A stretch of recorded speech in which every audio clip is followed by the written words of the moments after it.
बिस्मिल्लाहिर्रहमानिर्रहीम, अस्सलाम वालेकुम। लास्ट लेक्चर में हमने जो है डिस्कस किया था इसका ग्राफ और इसका शेड्यूल कि लॉ ऑफ सप्लाई का graph always left to right upward sloping होता है। चाहे प्राइस इंक्रीज़ हो रही हो तो क्वांटिटी सप्लाई भी इंक्रीज़ होगी, और अगर प्राइस डिक्रीज़ हो रही होगी तो डेफिनेटली क्वांटिटी सप्लाई भी डिक्रीज़ होगी। तो ये दोनों चीज़ें बोथ डायरेक्शन में इंक्रीज़ और डिक्रीज़ होती हैं, तो कर्व ऑलवेज अपवर्ड स्लोपिंग होगा। ठीक है जी। तो हमने पढ़ा था कि लॉ ऑफ सप्लाई अप्लाई कब होगा, जब सर्टेन चीज़ें रिमेन कांस्टेंट होंगी। अगर ये चीज़ें रिमेन कांस्टेंट होंगी, रिमेन सेम होंगी, इनमें कोई तब्दीली नहीं होगी, तो लॉ ऑफ सप्लाई होगा। इसमें सबसे पहले हम क्या वो चीज़ें, इसमें सबसे पहले कॉस्ट ऑफ प्रोडक्शन है। देखो, कॉस्ट ऑफ प्रोडक्शन अगर सेम रहेगी तो लॉ ऑफ सप्लाई अप्लाई होगा। अगर कॉस्ट ऑफ प्रोडक्शन चेंज हो जाएगी, क्योंकि लॉ ऑफ सप्लाई किसका बिहेवियर है, प्रोड्यूसर का बिहेवियर है। प्रोड्यूसर क्या चाहता है कि वो प्राइस ज़्यादा हो तो मार्केट में ज़्यादा सेल करने के लिए लाए। वो प्राइस ज़्यादा पे ज़्यादा सेल करने के लिए क्यों लाता है, वो इसलिए लाता है कि जब प्राइस बढ़ेगी तो उसका प्रॉफिट मार्जिन भी बढ़ेगा। सपोज कर लो कि एक चीज़ की प्राइस 100 रुपये है और उसको मार्केट में वो 150 रुपये की बेच रहा है, 150 की सेल कर रहा है, तो उसका प्रॉफिट मार्जिन कितना है, 50 रुपीज़। अगर कॉस्ट आपकी कितनी रहे, 100 ही रहे, और सेलिंग प्राइस बढ़ के 175 हो जाए, तो अब उसका प्रॉफिट मार्जिन कितना है, 75 रुपीज़। तो जैसे ही प्राइस इंक्रीज होगी तो लॉ ऑफ सप्लाई भी जो सप्लाई इंक्रीज करेगा, तो cost of production should remain same. अगर कॉस्ट ऑफ प्रोडक्शन बढ़ जाएगी तो लॉ ऑफ सप्लाई अप्लाई नहीं होगा, क्योंकि अगर कॉस्ट, वो पहले एक सर्टेन प्राइस पे बेच रहा था, सपोज कर लो वो 150 पे बेच रहा था, तो उसको 100 रुपये कॉस्ट थी, उसको 50 रुपीज़ बच रहे थे। बट अगर कॉस्ट बढ़ जाती है, कॉस्ट में क्या आता है, रॉ मटेरियल आता है, फ्यूल आता है, रेंट आता है, जिधर फैक्ट्री काम कर रही है उसका रेंट है, जो फ्यूल कंज्यूम हो रहा है, इलेक्ट्रिसिटी का बिल है या रॉ मटेरियल है, उसकी कॉस्ट बढ़ जाती है। अब उस यूनिट की, पर यूनिट की प्राइस कितनी हो जाए, वो 130 उसकी कॉस्ट आने लग जाए, तो 130 रुपये कॉस्ट हो जाए। पहले उसकी कॉस्ट कितनी थी, पहले उसकी कॉस्ट 100 रुपीज़ थी, तो वो 150 में सेल कर रहा था, उसको 50 रुपये बच रहे थे। तो अब अगर सेलिंग प्राइस बढ़ेगी और कॉस्ट कांस्टेंट रहेगी, यानी कि कॉस्ट 100 ही रहे और सेलिंग प्राइस 175 हो जाए, तो क्या होगा, वो मार्केट में ज़्यादा लाएगा, क्योंकि उसको पर यूनिट 75 रुपीज़ का फ़ायदा हो रहा है।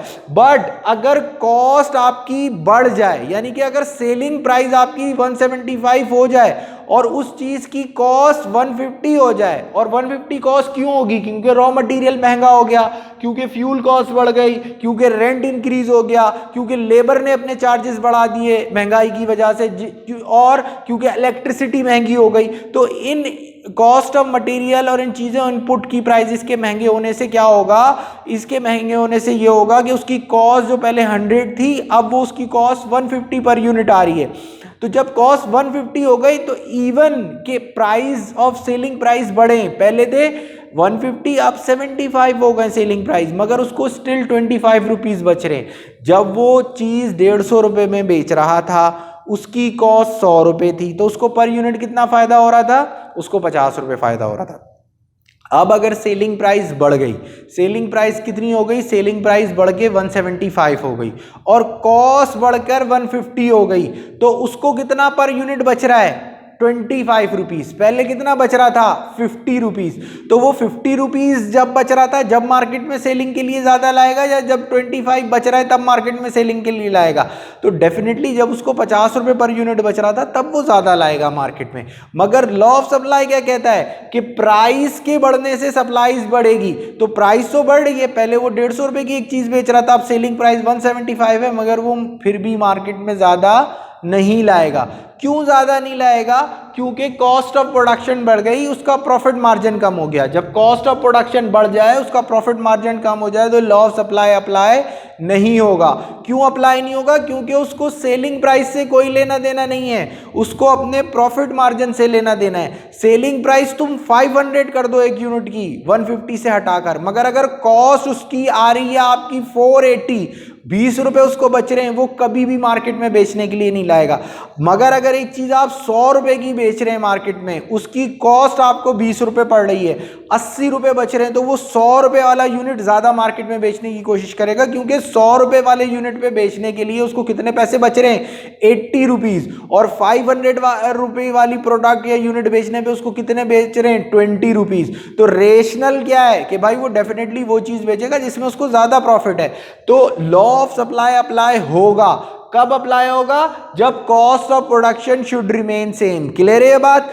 अगर कॉस्ट ऑफ प्रोडक्शन किसी भी चीज की बढ़ेगी, कॉस्ट में क्या आता है, लैंड, लेबर, कैपिटल, ऑर्गेनाइजेशन, इनके रिटर्न क्या होते हैं, जो लैंड प्रोवाइड करता है वो क्या लेता है, लैंड का रेंट लेता है, लेबर वेजेस लेते हैं, और कैपिटल प्रोवाइड करने वाला इंटरेस्ट लेता है, ऑर्गेनाइजेशन प्रॉफिट लेती है। अगर लैंडलॉर्ड रेंट बढ़ा दे, लेबर वेजेस बढ़ा दे, कैपिटल प्रोवाइड करने वाला इंटरेस्ट बढ़ा दे, ऑर्गेनाइजेशन अपना प्रॉफिट ज़्यादा ले, तो डेफिनेटली इन सब का सम क्या होगा कि कॉस्ट बढ़ जाएगी, और जब कॉस्ट बढ़ जाएगी तो उसका इफेक्ट क्या होगा कि सेलिंग प्राइस बढ़ेगी, मगर प्रोड्यूसर उसको मार्केट में ज़्यादा बेचने के लिए नहीं लाएगा। क्लियर हो गई ये बात कि अगर लॉ ऑफ सप्लाई कब अप्लाई होगा, जब cost of production should remain same. Second point, climate और weather specially for agriculture sector. अच्छा देखो, एग्रीकल्चर सेक्टर हमारा क्या है कि हमारी इकोनॉमी एक डेवलपिंग इकोनॉमी है। डेवलपिंग इकोनॉमी वो होती है जो अभी डेवलपमेंट के प्रोसेस में चल रही है, जो तरक्कीयाती मुल्क हैं, तरक्की याफ्ता मुल्क नहीं है।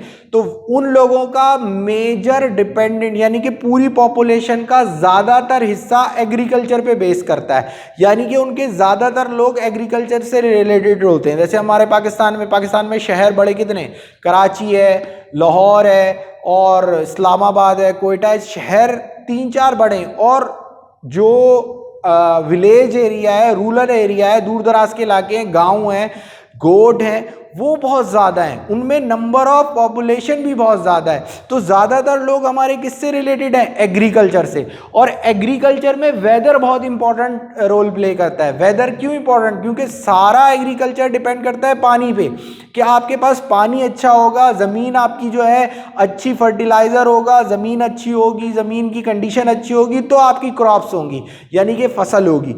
बट अगर आपका वेदर सूटेबल नहीं है, आपके यहाँ बारिशें नहीं होती, तो आपका एग्रीकल्चर सेक्टर ग्रो कर ही नहीं सकता। अगर आपका इरिगेशन सिस्टम यानी कि पानी का सिस्टम अगर आपका सही नहीं है, तो आपका एग्रीकल्चर सेक्टर ग्रो कर ही नहीं सकता। और जिन लोगों का वेदर या क्लाइमेट अच्छा है, चाहे प्राइस, अब वेदर होगा तो पानी आएगा, बारिशें टाइम पे होंगी तो पानी आएगा, पानी आएगा तो हमारी क्रॉप्स ग्रो करेंगी। सारा एग्रीकल्चर, सारी आटे की जो गंदुम है उसकी पूरी क्रॉप्स हो गई, और इसके अलावा क्या होता है, हमारे चावल हैं और हमारे फ्रूट्स हैं, ये सारा डिपेंड करता है हमारे वेदर पे। अगर वेदर अच्छा होगा तो प्रोडक्शन अच्छी होगी, प्रोडक्शन अच्छी होगी तो मार्केट में सप्लाई अच्छी होगी, और अगर वेदर ही नहीं होगा तो हमारी प्रोडक्शन ही नहीं होगी, तो लॉ ऑफ सप्लाई अप्लाई होगा ही नहीं। इवन कि आपकी प्राइसेस इंक्रीज हो रही होंगी, मगर सप्लायर के पास कोई चीज़ अवेलेबल ही नहीं है लाने के लिए, तो सप्लायर उसको मार्केट में ला ही नहीं सकता। जैसे अभी हम देख रहे हैं कि हमारे वेदर का पार्ट है कि हमारे यहाँ बहुत सारे एरियाज़ के अंदर प्रॉपर बारिशें नहीं होती, और अगर बारिशें हो रही हैं तो उस वक्त होती है जिस वक्त क्रॉप्स कट रही होती है। लाइक कि अगर गंदुम की फसलें रेडी हो गई हैं, तैयार हो गई हैं, और वो कटने का टाइम है, उस वक्त बारिश उनके लिए फेवरेबल नहीं होती है, क्योंकि बारिश से पूरी सारी क्रॉप्स ख़राब हो जाती है। तो ये जब प्रॉपर वेदर अगर क्लाइमेट नहीं होगा तो वो बहुत ज़्यादा प्रोडक्शन पे असर करता है और लॉ ऑफ सप्लाई पे असर करता है। तो फिर क्या होगा, प्राइसेस इंक्रीज हो जाएंगी मगर क्वांटिटी सप्लाई इंक्रीज नहीं होगी। क्यों नहीं होगी, क्योंकि जब फार्मर प्रोड्यूस ही नहीं कर पाएगा, फार्मर मार्केट में अपनी क्रॉप्स को ला ही नहीं पाएगा, वो एग्रीकल्चर के अंदर अच्छा परफॉर्म नहीं कर पा रहा है क्योंकि उसको वेदर सपोर्ट नहीं कर रहा, तो डेफिनेटली प्राइसेस व्हाटएवर कुछ भी हो जाए तो उससे क्या होगा, उसको लॉ ऑफ सप्लाई इंक्रीज नहीं होगा, लॉ ऑफ सप्लाई अप्लाई नहीं होगा। तो वेदर बहुत इंपॉर्टेंट, वेदर या क्लाइमेट बहुत ज़्यादा इंपॉर्टेंट रोल प्ले करता है।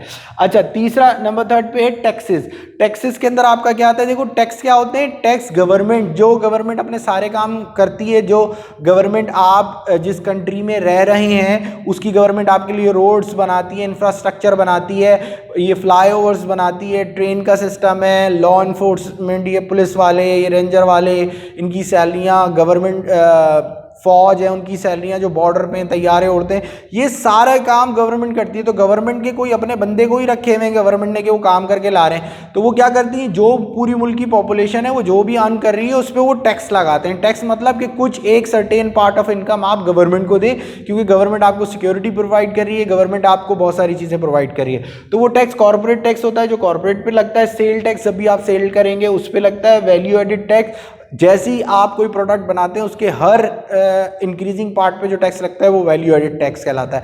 उसके लगने से क्या होती है, इनका अल्टीमेट ऑब्जेक्ट क्या होता है, कॉस्ट ऑफ प्रोडक्शन बढ़ जाती है। जब किसी चीज़ की कॉस्ट ऑफ प्रोडक्शन बढ़ जाएगी तो इवन उसकी प्राइस बढ़ी होगी मगर वो टैक्स की वजह से बढ़ी होगी, और टैक्स किसको जा रहा होगा, गवर्नमेंट को जा रहा होगा। तो वो गवर्नमेंट को जाएगा, सेलर को तो नहीं जाएगा। सेलर को पहले भी प्रॉफिट उतना ही मिल रहा था 50 रुपये, टैक्स लग गया 20 रुपये, 70 रुपये सेलिंग प्राइस हो गई, मगर सेलर मार्केट में नहीं लाएगा, क्योंकि ये जो 70 रुपये प्राइस हुई है ये 20 रुपये गवर्नमेंट को जा रहे हैं, तो वो मोटिवेट नहीं होगा। तो अगर टैक्स में चेंज आ जाएगा तो लॉ ऑफ सप्लाई अप्लाई नहीं होगा। इस लेक्चर नंबर 10 में अभी हम इतना ही डिस्कस कर रहे हैं। इंशाल्लाह इसी को हम कंटिन्यू करेंगे, सब्सिडी, टेक्नोलॉजी, एजुकेशन वगैरह को। तो इंशाल्लाह इसको नेक्स्ट वीडियो में देखते हैं। Thank you so much, thank you so much. अस्सलाम वालेकुम।